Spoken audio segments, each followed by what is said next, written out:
Most people who talk about manifestation are lying to you. They show you vision boards, pretty affirmations, morning routines, and talk about high vibes only. But they never talk about the dark side, the part where manifestation backfires, the part where people spiral into delusion, depression, or straight-up self-hate. You want to manifest a dream life? You better be ready to destroy the version of you that created your current one. And most people are not. So let's talk about the truth. The dark side of manifestation, not the Instagram version, the real one. Let's start with the fantasy. You've heard it a million times. Thoughts become things. Ask, believe, receive. Just visualize it and feel good. Here's the reality. You can't manifest a new life using the same identity that created your current problems. And most people try to skip that part. They want to attract money, but they're still operating from scarcity. They want to attract love, but their nervous system only knows abandonment and anxiety. They want to manifest success, but deep down, they feel like frauds. So what happens? They get nothing. Or worse, they get what they asked for, but can't hold on to it. Because manifestation doesn't respond to your desires. It responds to your subconscious identity, your emotional baseline, your vibration, not just when you're meditating, but when you're alone in the dark with your thoughts. They try manifesting. They don't see results. They blame themselves. They double down. They force positivity. They ignore their pain, and they get stuck in a loop. This is called spiritual bypassing. You're using spirituality to avoid facing your shadow. You're trying to high vibe your way out of emotional trauma. It doesn't work. It never has. Imagine trying to plant a garden, but the soil is toxic. You can have the best seeds, water, and sunlight. Nothing will grow. You have to clean the soil first. In manifestation terms, you have to clean your inner world before expecting your outer world to shift. But no one tells you that. Because pain doesn't sell. Let's get real. You can manifest big things, fast. But if your nervous system isn't ready, you will sabotage it. Or you'll break down. Here's a harsh truth. Success has a frequency. Love has a frequency. Freedom has a frequency. And if you haven't expanded your internal container to match it, it will feel unbearable. That's why lottery winners go broke. That's why people self-sabotage great relationships. That's why some people manifest the right thing at the wrong time and crash. You don't just attract what you want. You attract what you are. And if your trauma identity is still running the show, you are not manifesting your dream life. You're manifesting more lessons. Most people don't realize this.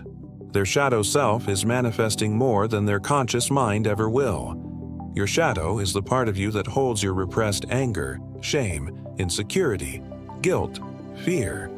It's the part of you try to hide with fake positivity.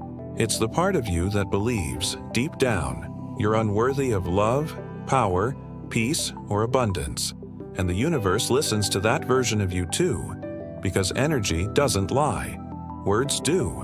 If you affirm, I am abundant, but your entire nervous system is screaming, I'm broke and terrified. Guess which signal gets transmitted? The energy. Always the energy. Here's what the gurus don't tell you. The real work of manifestation is shadow work, inner child healing, nervous system regulation, pattern breaking, identity death. It's not sexy. It's not quick. But it's the only thing that works long-term. You want to manifest real change? You have to go to war with the part of you that benefits from staying small. You have to face your inner saboteur. You have to sit in the discomfort of not knowing who you are without your old trauma patterns. And that's terrifying. But that's where the shift happens. When you stop begging the universe to change your life, and you start changing the parts of yourself that keep rejecting what you're asking for.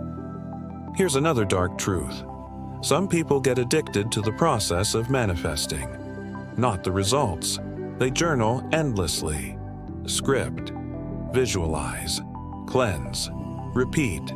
It becomes a ritual, a dopamine hit. And deep down, they don't even expect it to work.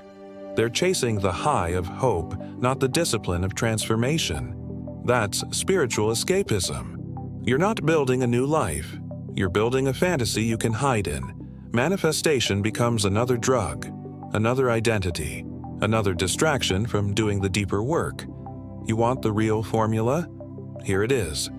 Become radically honest about what you believe, feel, and expect on a subconscious level. Identify the root patterns: childhood wounds, trauma loops, generational programming.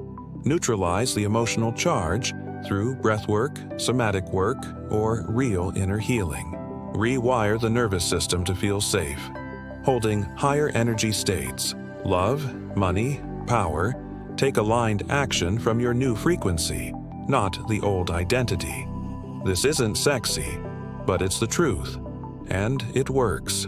People hate this message because it kills the dream of an easy life hack, the fantasy that you can just think it and it will appear. But manifestation is a mirror, and if you're afraid to look into it, you'll never see what's really blocking you.